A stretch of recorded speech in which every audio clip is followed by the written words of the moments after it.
I'd like to discuss with you how to fit a Rooster carbon tiller to a rudder stock, especially for the first time, but also to ensure that you understand how it's designed.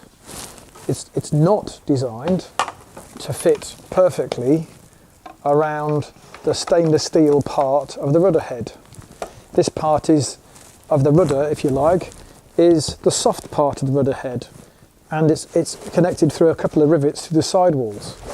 What it's actually designed to do, it's designed to squash, because of its wedge shape, into down onto the side cheeks of the rudder head itself.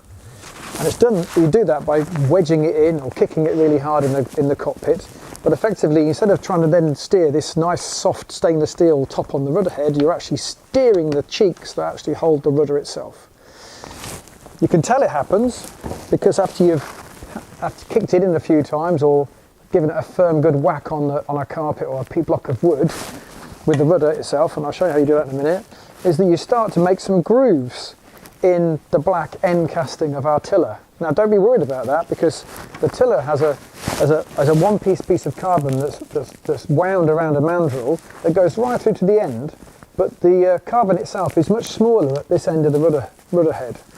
And what we do is we mould on to the outside of the carbon itself a epoxy and glass bubbles type block that's moulded to do this job. And we expect it to mark, and you can see the marks in my tiller here, where the two aluminium cheeks have made a groove in the bottom of the tiller. That's the top of my tiller. They've made these two aluminium grooves, and that literally says these parts here are in contact with those stiff aluminium plates on the side of the rudder head. So they give them positive steering.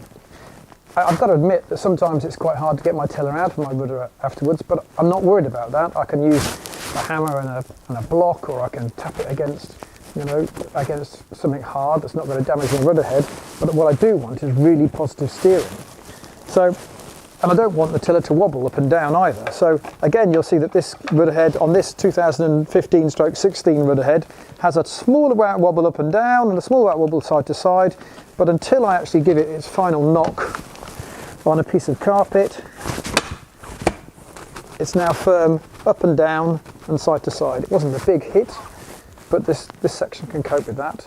And you can see that I've knocked the tiller out of the end many times in the past.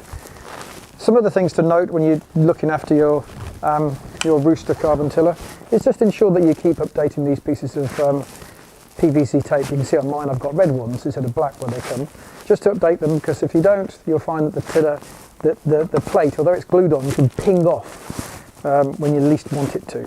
But we have replacement ones if you ever need that as well. This being an old tiller, we've got the old style cleat, and again, just to note, we've always designed it so that the rope comes out of the rudder head on this side, goes over the top of the tiller. This gives you more length, and then you go through a bowline and back through your tiller.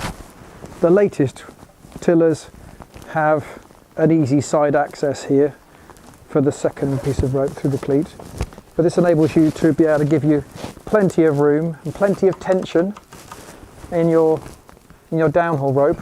And because it goes over the top, it also gives you the length you need for when you come ashore and you want to pull the rudder up. So I wonder how tight my rudder is in my rudder stock. Well, there you go. The rudder clears the water and your knot is still at the end of your tiller. So that's a few briefing notes about how to use a Rooster carbon tiller.